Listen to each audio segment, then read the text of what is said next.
Olá pessoal, sejam todos muito bem-vindos a mais uma aula nossa aqui no LAC Concursos.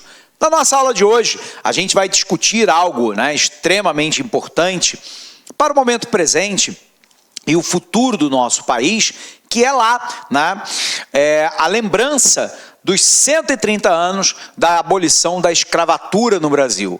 E aí nós vamos poder perceber se de fato essa libertação foi uma libertação apenas simbólica ou se ela foi uma libertação de fato.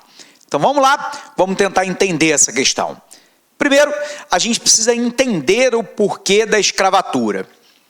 Quando o Brasil, abre aspas, foi descoberto por Portugal, melhor dizendo, quando os portugueses aqui aportaram reclamando parte do nosso território, que depois vai se estendendo para a fronteira oeste, daquilo que hoje é o nosso país, a gente sabe que a gente estava vivendo o que nós chamamos de capitalismo comercial.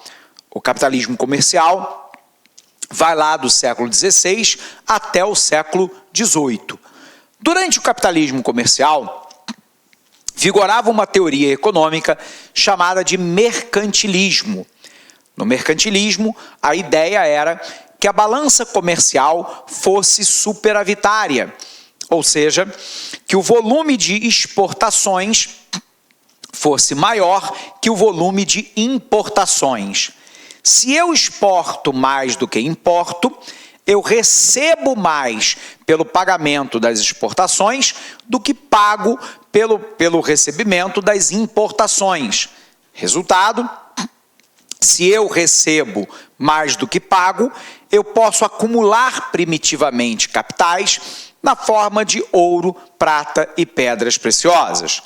O resultado é que o processo de colonização do Brasil vai se dar dentro de uma lógica que nós chamamos de divisão internacional do trabalho, onde Portugal, o colonizador, a metrópole, era basicamente um exportador para o Brasil de produto manufaturado e depois de produto industrializado, notadamente comprado da Inglaterra, revendido para o Brasil.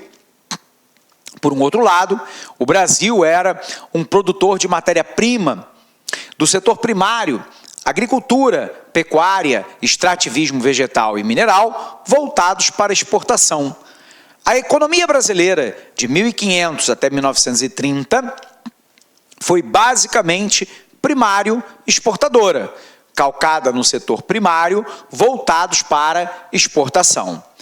Dentro desse contexto, havia necessidade de mão de obra no nosso país.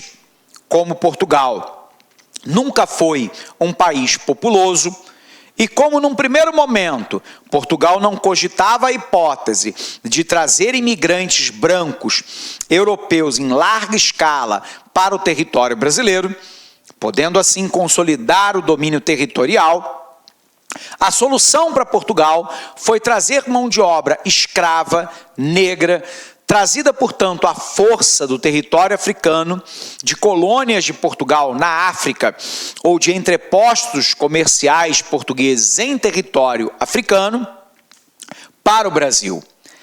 A concepção, então, era uma concepção, abre aspas, utilitarista.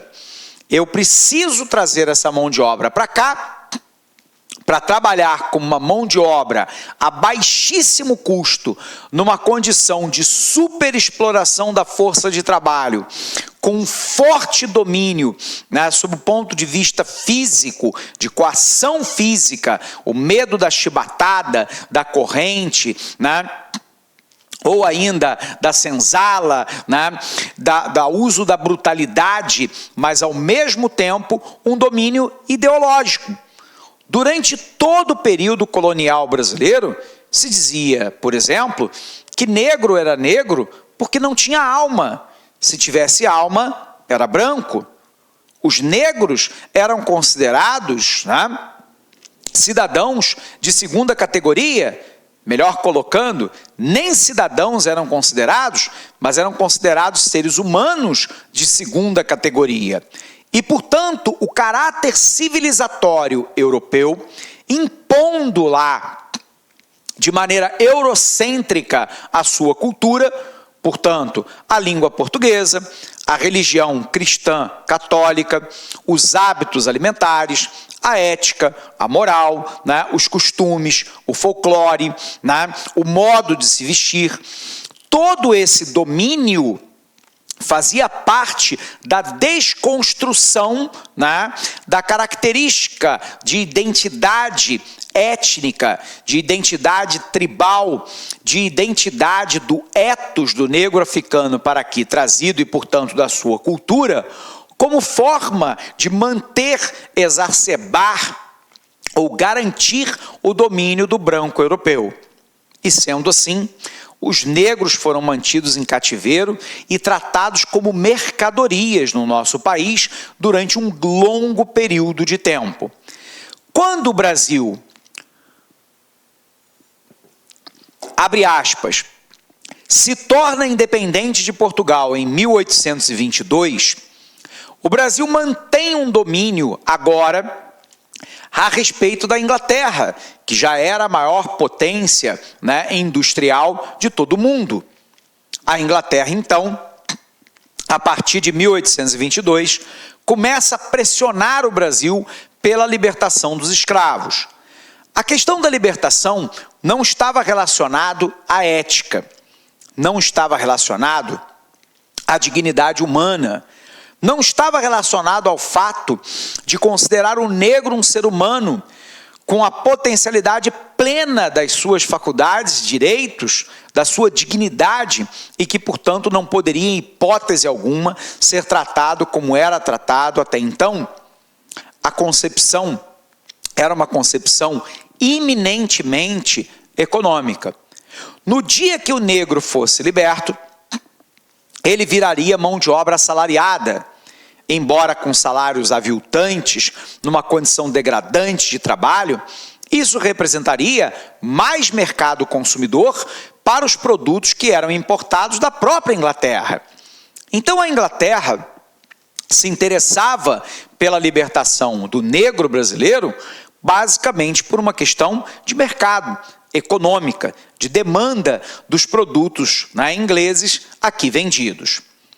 A partir de 1850, por pressão da Inglaterra, o Brasil começa um movimento lento que vai terminar na Lei Áurea de 1888. Em 1850, o Brasil sanciona uma lei chamada Lei Eusébio de Queiroz, que proíbe o tráfico negreiro para o Brasil.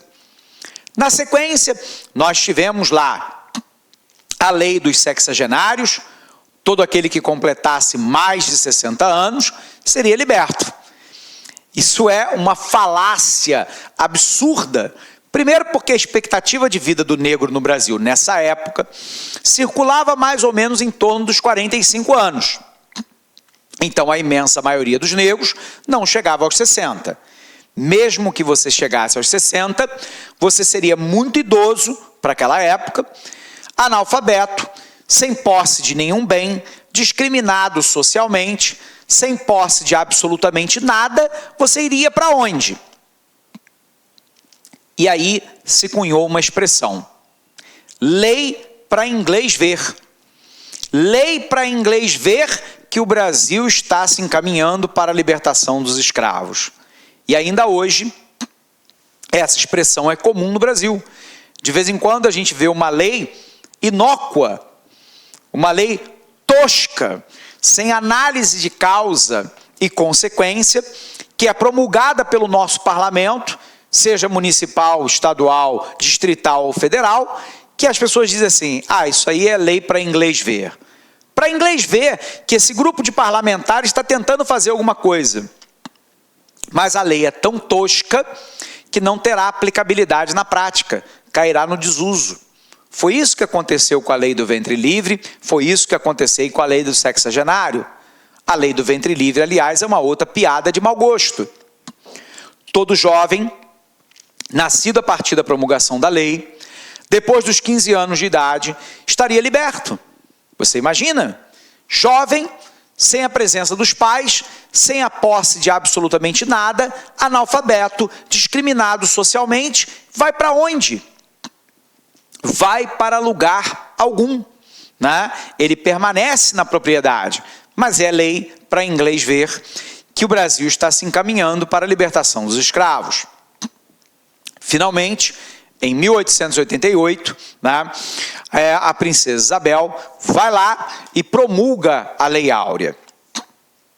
A grande questão é, de lá para cá, nós tivemos mudanças, algumas delas, obviamente, muito bem-vindas no seio da sociedade, mas pelo menos duas características são marcantes desses 130 anos de libertação da escravatura. O primeiro, uma sociedade profundamente preconceituosa e racista. Quando eu falo isso, né, alguns alunos me questionam, dizendo que o brasileiro não é tão racista assim. É sim. O brasileiro é pior. É um racista de ocasião. Na frente do amigo ou da amiga negra, dificilmente algum brasileiro será claramente racista, se manifestando como tal. Se for questionado na frente do amigo e da amiga negra, ele vai dizer que ele não é racista. No entanto, se ele for fechado no trânsito por um negro ou por uma negra, o primeiro impropério será um impropério racial. E, portanto, né, mostra que é um racismo de ocasião. A piadinha entre os amigos terá sempre, ou quase sempre, uma conotação que resvala na questão racial. Por um outro lado, nós vamos observar que nesses 130 anos, né, de libertação dos negros, a condição do negro no Brasil ainda é uma condição muito pior do que aquela, né, da maioria, de parte da população branca, seja homem ou mulher. Lembrando que hoje no Brasil, autodeclarados, a imensa maioria da população brasileira se declara como parda ou negra, portanto como descendente ou negro, né, no nosso país. Quando nós observamos os números, isso nos choca. O negro no Brasil, por exemplo, executando a mesma função que o homem branco e com a mesma qualificação, ganha em média 30% menos. Não há nenhuma explicação para que isso aconteça. Aliás, já dissemos aqui no LAC, é o mesmo que acontece com as mulheres. A mulher no Brasil, executando a mesma função que o homem branco e com a mesma qualificação, também ganha 30% menos. Isso é dado do IBGE, é dado econométrico. E a pergunta é por quê? Porque o brasileiro é racista e é machista. E isso se revela também no mercado de trabalho, na oportunidade ao nível superior, no atendimento básico de saúde, na quantidade de políticos negros do país, na quantidade de magistrados negros, na quantidade de alunos das faculdades de medicina e de engenharia que são negros. A oportunidade é desigual, porque o ponto de partida é desigual. Eu faço um convite a você. Saia qualquer dia e vá numa escola de elite da sua cidade, conte quantos negros tem ali. Saia dali e vá numa escola pública que, infelizmente, no Brasil, tem uma qualidade de ensino muito pior do que a escola privada e veja quantos negros tem lá. E aí, analise se o critério da meritocracia pode ser implementado com a amplitude que as pessoas desejam. É impossível.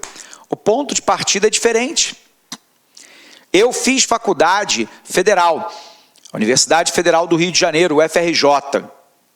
Na minha turma, né, eu sou formado em Geografia e em Economia, na minha turma, se eu tivesse lá 5 ou 6 negros, era muito.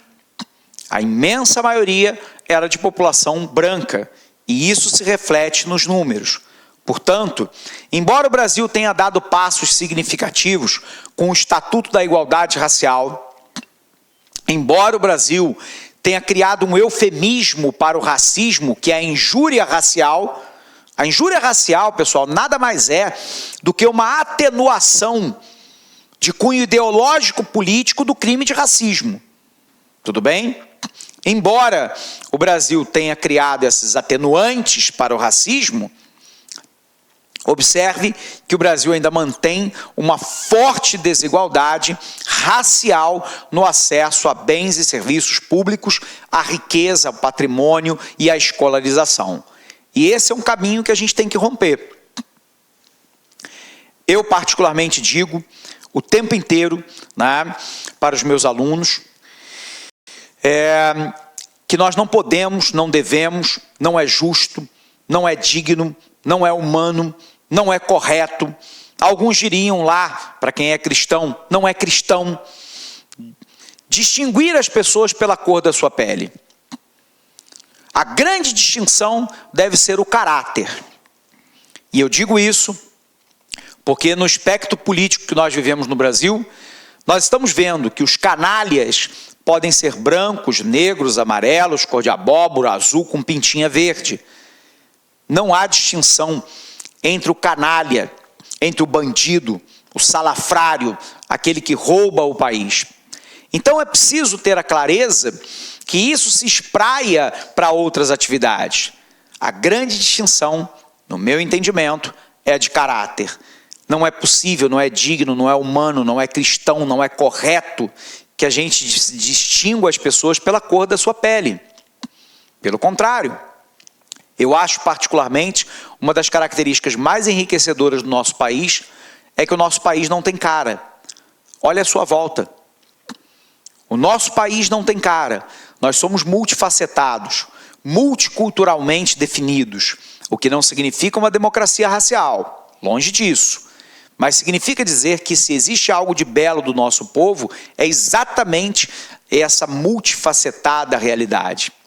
E eu desconfio que poucas famílias no Brasil são de um grupo étnico puro, seja ele negro, branco, amarelo, né? Com exceção talvez dos indígenas.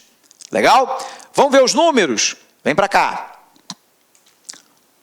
Em 13 de maio de 1888, a aprovação de uma lei pelo Império deu fim ao sistema que permitia o tratamento de homens e mulheres negros como objetos, propriedades, cujo valor se media em moedas e, por isso, podiam ser negociados como mercadorias.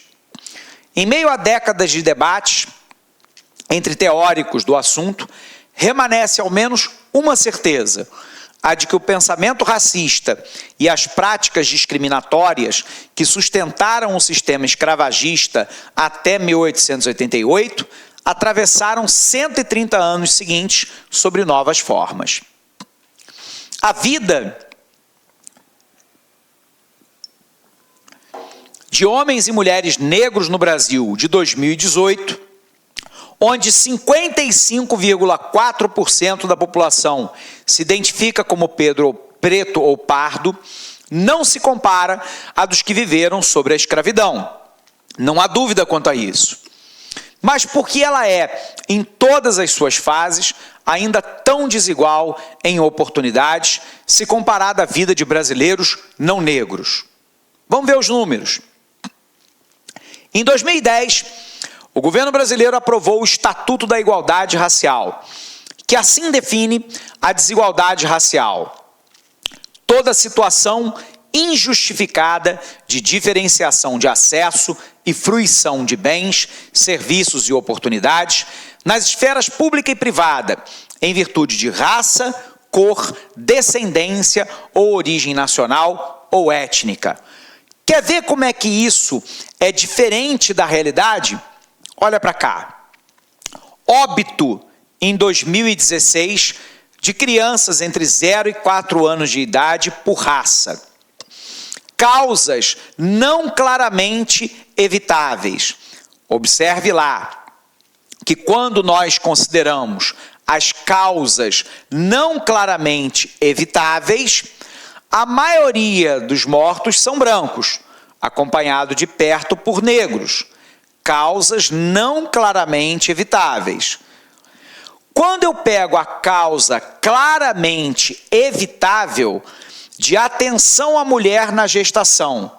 A maioria das mulheres que tem atenção na gestação são brancas.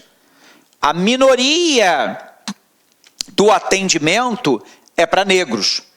Ou seja, brancos têm mais atenção à mulher na gestação do que as negras do nosso país. Proporção da população nas etapas de ensino. População, né, superior, médio, fundamental ou não estuda. Entre os brancos, né? Entre 15 e 17 anos, observe lá, né, o percentual no ensino médio, no ensino superior ou não estuda. Acompanhe agora o comparativo para negros e pardos. Para pardos e para negros, a presença no nível superior é muito menor do que os brancos. Observe aqui, participação dos brancos, participação dos pardos e negros. Não estuda os brancos, olha a participação muito menor, e olha os negros, uma participação muito maior. Ou seja, o branco tem mais acesso ao nível superior e ao nível médio do que a população parda e negra no nosso país. Faça melhor. Olhe na sua universidade quantos negros e pardos tem em sala de aula. Saindo daqui, a relação entre raça e cor nos cursos de ensino superior. Mulheres e homens. Alunas mulheres e percentual de alunos negros. Observe que as carreiras mais disputadas, né, no mercado de trabalho e com a melhor remuneração têm uma participação menor de negros. Engenharia mecânica, engenharia de computação, sistema de informação, agronomia, economia, publicidade, medicina, menos de 25% dos alunos são negros. Agora, quando eu coloco carreiras, com todo respeito e sempre, né, que são menos prestigiadas e com salários, né, via de regra, mais baixos, a participação aumenta. Estética e cosmética, pedagogia, serviço social, enfermagem, licenciaturas, a participação é maior de alunos negros. Ou seja, as carreiras mais disputadas, os negros são minoria. As carreiras menos disputadas, os negros são maior parte. Por que isso ocorre? Porque as carreiras mais disputadas, via de regra, têm um vestibular mais duro para poder conseguir a aprovação. E como a escola dos negros, via de regra, é pior do que a escola dos pobres, eles não conseguem, em sua grande maioria, sem querer ser mecanicista, ter acesso a essa educação de nível superior que vai garantir salários maiores. Continuando. Rendimento mensal por raça e cor. Os brancos estão aqui. Em todos os estados brasileiros, os brancos têm uma renda maior do que os pardos e negros, sem exceção. Não há nenhum estado brasileiro onde negro e pardo tenham uma renda menor, na média, do que os brancos. Taxa de desocupação, taxa de desemprego. Em 2017, a taxa de desemprego entre os brancos foi algo em torno de 9%. Observe a taxa de desemprego entre pretos e pardos. É mais, né, é quase o dobro daquela observada entre os brancos. Os desempregados no Brasil também têm cor. É pardo e negro em sua grande maioria. Por um outro lado, causa de morte entre jovens, né, por raça e cor. Os pretos foram motivos lá de 5 mil mortos, com uma taxa de homicídio de 48%. Entre os pardos, o homicídio representou 53%. Entre as mulheres pretas, homicídio 11. Entre as pardas, 16. Olha para os brancos. Branco, taxa de homicídio de 34, voltando no quadro anterior. Negro, 48. Pardo, 34. São 14 pontos percentuais a mais de homicídio entre negros do que entre brancos. Então, isso nos deixa muito claros que enquanto a taxa de mortalidade de pardos é de 37,8 mil mortes, o de brancos é a metade, 16,9, tanto entre homens quanto entre mulheres. Taxa de encarceramento no mundo. Observe lá, quando nós consideramos, né, os países, a taxa de brancos no Brasil, tudo bem, 280, quando nós consideramos a taxa de negros no Brasil, 478, são números de presos a cada grupo de 100 mil. Ou seja, nós temos 280 presos no Brasil, brancos, a cada 100 mil presos, a cada 100 mil habitantes, perdão, e a taxa entre os negros é de 478, ou seja, a taxa de encarceramento dos negros e pardos é quase o dobro do encarceramento dos brancos. Percentual por cada grupo racial e de gênero. Na sociedade, entre os candidatos a vereador, entre recurso distribuído pelos partidos e entre vereadores eleitos. Observe, homens pretos e pardos têm menor quantidade de candidatos a vereador, menor recurso dentro da estrutura partidária e estão entre os menores a serem eleitos. Então, os negros não têm participação na vida política do país. Por quê? Entre os candidatos a vereador, a imensa maioria é homem branco, recebe maior quantidade de recursos para se elegerem homem branco, se tornam vereadores homem brancos. Homem branco, pardo, olha para a mulher parda, negra e mulher branca. Então, o Brasil é um país racista e machista, inclusive na política. Rendimento médio de pessoas com mais de 65 anos, por raça, cor e gênero. Observe lá. Aposentadoria e outras fontes. Para o homem branco, tudo bem, a aposentadoria representa a maior parcela. E as outras fontes, a maior parcela aqui, a média do homem branco é de uma aposentadoria próxima de 3 mil. Observe o homem pardo, a renda já cai para metade, 1.500. O homem preto fica na mesma proporção. Quando eu olho a mulher branca, a mulher ganha menos que o homem na aposentadoria, mas a mulher branca ainda ganha mais do que o homem pardo e do que o homem preto. A mulher parda e a mulher preta têm os menores rendimentos da sociedade. Então, pessoal, fica claro para todos nós que, numa certa medida, o Brasil ainda vive um apartheid. Apartheid é um processo de segregação, de separação racial, muito conhecido na África do Sul, que durou até a década de 1990, da qual um dos maiores ícones contra o apartheid foi Nelson Mandela. O Brasil não vive um apartheid racial no sentido de nós termos espaços destinados para os negros e para os brancos, como era na África do Sul. Mas o Brasil vive um apartheid socioeconômico. As oportunidades à escolarização, à renda, à participação na vida política, a taxa de encarceramento, o volume de homicídios, dentre outros, os números são muito piores para negros e pardos, homens e mulheres, do que o são para homens e mulheres brancos, embora se faça ressalva. No Brasil, nós temos tanta situação ruim para os negros e pardos, e em certa medida, e guardadas as proporções, também para as mulheres. E é por isso que eu digo que o Brasil, além de ser um país racista, é um país machista.